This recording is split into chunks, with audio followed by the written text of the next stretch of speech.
Hi there, and welcome to this day in history for February 18th. February 18th is the 49th day of the year in the Gregorian calendar, with 316 days remaining to the end of the year, except for leap years when there's 317 days remaining to the end of the year. Today's word is tick-a-lock. It's not included in Merriam-Webster, but in slang and urban dictionaries online. Sometimes used with hand gesture indicating my lips are sealed. It indicates something that is perhaps secret, definitely not widely known. I've heard it used colloquially as in the phrase magic tick-a-lock to indicate the one thing that maybe nobody thought of, something that was either a secret or a surprise that was essential to success.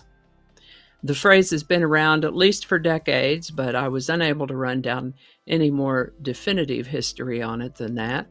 Tick-a-lock.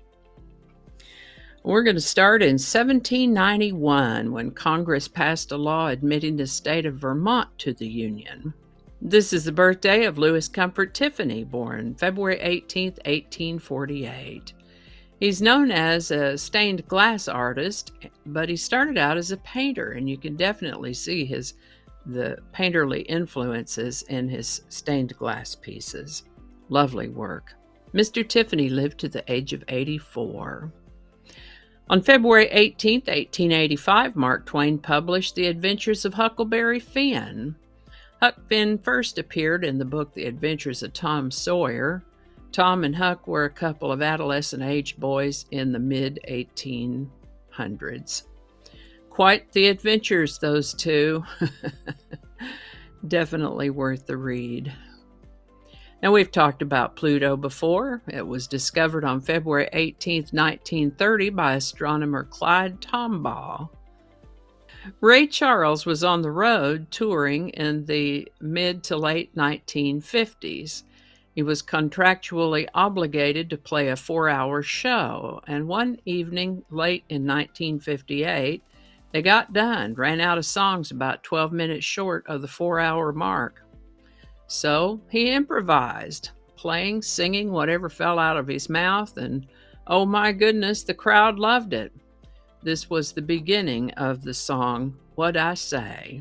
He began to play it in other concerts after that, and everybody loved it, and they loved it so much that he called up the recording company and said, we need to record this. I sing it when I'm out on tour, and people are going crazy over it. So they did. They got into the studio and recorded it.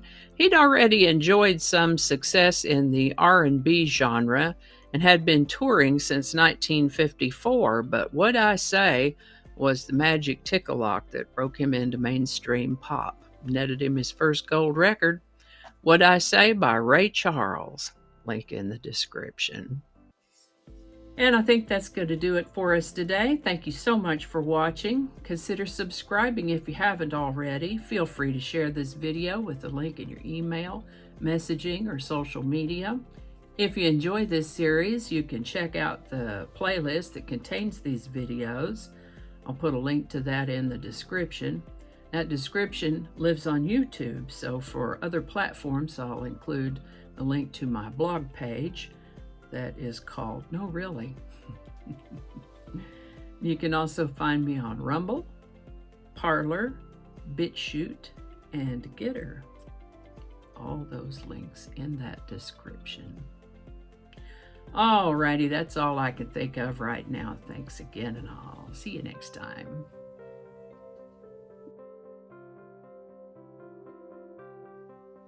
Do not disturb. Okay, I turned Do Not Disturb on. Good job. I would like to take a moment to encourage you to like that share button. Okay. January 2nd. The 16th. It's all written in Roman numerals, so I had to translate it. Hopefully I got that pronunciation close. Yeah, Annie's ready to go. Flinging happiness all over the place. Alrighty, back to work.